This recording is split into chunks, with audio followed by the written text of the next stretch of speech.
Hello, I'm Jeanne E. Poole, the Editor-in-Chief of the Heart Rhythm O2 Journal. I would like to welcome you to our second year of publication. We will continue to publish every other month, including original articles, brief reports, topics in review, and perspectives in contrast. Today, I will summarize the February 2021 issue. The first paper is an editorial comment by Drs. Jensen and Nielsen reviewing the recent 2020 AP-HRS Expert Consensus Statement on the Investigation of Dissidents with Sudden Unexplained Death and Patients with Sudden Cardiac Arrest and of their families. The first original paper is by Dr. Kondo and colleagues from Chiba University in Japan. The title of this paper is Comparison of 2-Year Outcomes Between Primary and Secondary Prophylactic Use of Defibrillators in Patients with Coronary Artery Disease, a Prospective Propensity Score Matched Analysis from the Nippon STORM Study. This is a prospective observational study in Japanese patients looking at 2-year outcomes following ICD implantation. In a propensity score matching of 266 of the patients to compare the primary, 36%, and secondary prevention groups, the authors found no significant differences in terms of the incidence of appropriate ICD therapy, which was 15% in the primary and 24% in the secondary prevention patients. However, the risk of VTVF storm was significantly higher at 2 years in the secondary prevention patients, 3.3% in the primary prevention versus 9.6% in the secondary prevention. The next paper is by Dr. Jackson and colleagues from King's College London using body surface mapping, or ECGI, to measure acute changes in electrical resynchronization after CRT implantation in 21 patients. The authors measured several parameters of LV activation times at baseline and then acutely after the CRT implant, and they also measured left ventricular volume at echocardiography at 6 months post the CRT implant. The authors found that while the baseline activation time parameters did not predict the 6-month changes on echocardiographic volume measurements, but they were significantly related to the LV activation measurements made acutely after CRT. In another study looking at CRT, Dr. Sohal and colleagues from multiple institutions in London looked at CRT outcomes in a multi-center setting of 281 patients who were randomized to guided CRT for targeted LV lead placement versus the implanting physician's choice. The targeted LV placement included measurement of LV DP, DT max measured during BiV pacing. Overall, 73% of the patients in the targeted LV guided arm demonstrated a reduction in the left ventricular and systolic volume that was greater than 15% at 6 months. This is compared to only 60% in the conventional arm. This was a significant difference. Patients with an acute hemodynamic response equal to or greater than 10% were those most likely to have exhibited ventricular remodeling. The duration and fluoroscopy time of the procedure were also longer in the pressure wire-guided arm compared to the traditional approach to implantation. The authors conclude that using an approach that measures acute hemodynamic changes can be useful to predict 6-month improvements in LV volumes and function. The next paper, by Dr. Friedman and colleagues from multiple institutions, authored a paper entitled Catheter Ablation and Healthcare Utilization and Cost Amongst Patients with Paroxysmal versus Persistent Atrial Fibrillation. The objective was to compare the changes in AF-related healthcare utilization and costs from pre-ablation to post-ablation amongst patients with both paroxysmal and persistent AF. 2,794 patients were reviewed who had atrial fibrillation ablation between 2016 and 2018. The authors looked at the outcomes of inpatient admissions, emergency room visits, office visits, cardioversion, and use of antiarrhythmic drugs. The authors found that the 12-month post-ablation costs were lower for AF-specific inpatient admissions for paroxysmal versus persistent AF, but healthcare-related costs were overall higher for paroxysmal AFib patients for emergency room visits, antiarrhythmic drug prescription fills, and cardioversions. However, still, the absolute costs remained higher for those with persistent AF. When comparing the year prior to the ablation to the year after the ablation, at 1 year, costs were significantly higher in the year after for all AF ablation patients, but at 18 months, the costs were overall significantly lower. The authors suggest that significant reductions in healthcare utilization and costs were observed for both paroxysmal and persistent AF patients undergoing ablation, and that a strategy of earlier ablation could reduce long-term healthcare utilization and costs. In the next paper, Dr. Battershare and colleagues from the Medical College of South Carolina authored a paper entitled Racial Differences in Left Atrial Size and Extracellular Matrix Homeostatic Response to Hypertension. Is this a potential mechanism of reduced atrial fibrillation in African Americans? The authors explored the differences in extracellular matrix between African Americans and Caucasians as a response to hypertension that may attenuate the subsequent atrial enlargement and alter myocardial fibrosis. The study involved the collection of extracellular matrix-related plasma biomarkers and review of echocardiographic data on 326 Caucasian and 129 African American subjects without a history of atrial fibrillation and stratified by the presence of hypertension alone, hypertension with LVH, or hypertension with LVH and with heart failure with preserved ejection fraction. The primary findings were that the left atrial size was significantly smaller in African Americans. Left atrial enlargement in those with hypertension was less in African Americans versus Caucasians despite similar degrees of left ventricular hypertrophy, degrees of diastolic dysfunction, or 6-minute walk test results. Regarding the extracellular matrix, African Americans had lower collagen I telopeptide and higher collagen I propeptide in all groups. The authors also measured the matrix metalloproteinases and the tissue inhibitors of these. The findings showed that African Americans with hypertension had significantly lower levels of MMP2, MMP3, and MMP8, and also lower levels of tissue inhibitors of MP1 and MP3.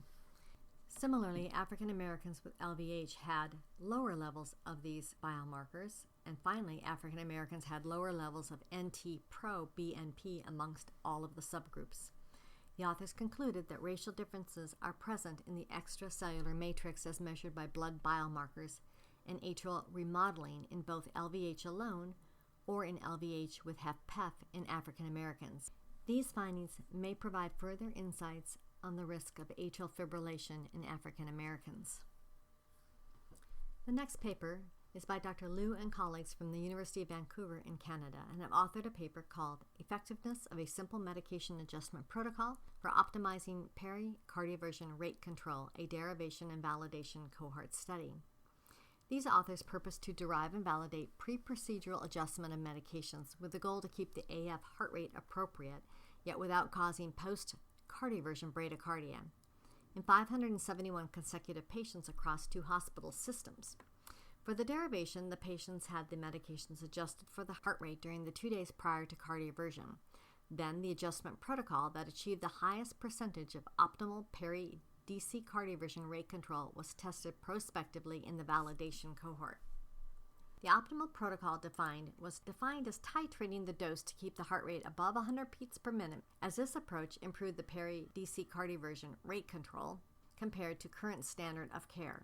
In following this approach, there were no conversion pauses greater than 5 seconds noted, and there was no need for pacing or for CPR due to bradycardia following the cardioversion. The next paper comes from Dr. Jeanne E and colleagues from multiple institutions.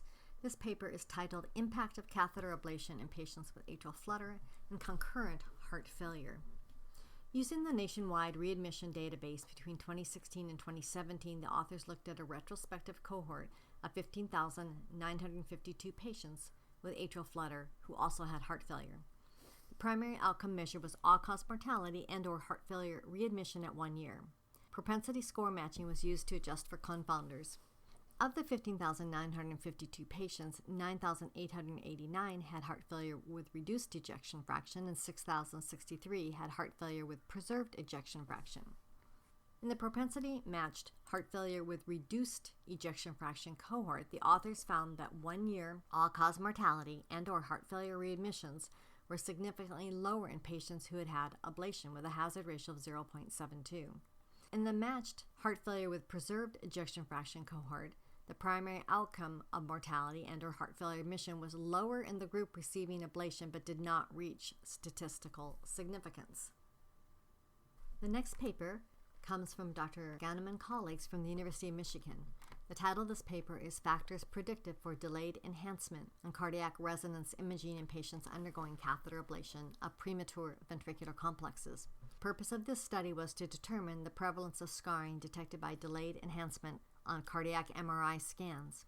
and to derive a risk score in 333 patients with frequent PVCs predictive of outcomes referred for ablation. Internal validation was performed with bootstrap sampling. Among the 333 patients, 52% were male. The pre-ablation ejection fraction was 50.9%, and they had a PVC burden of 20.7%, of whom 34% of those had DE-CMR scarring apparent. Multiple logistic regression analysis showed age and pre-ablation ejection fraction to be predictive of scar. A weighted risk score incorporating age and EF was used to stratify patients then into low, medium, and high-risk groups. Scar prevalence was around 86% in the high-risk group and 12% in the low-risk group. High-risk patients had worse survival free of arrhythmias. The authors concluded that cardiac scar was present in about one-third of the patients who had been referred for PVC ablation. Based upon these findings, the authors suggest that a simple weighted risk score based upon patient age and pre-procedural ejection fraction will help to discriminate between patients at high and low risk for the presence of scar on MRI scan and worsened arrhythmia outcomes. Next up is a paper by Dr. Jeanne E. et al. And colleagues from multiple U.S. centers. The paper is entitled Impact of Catheter Ablation in Patients with Both Atrial Flutter and Concurrent Heart Failure.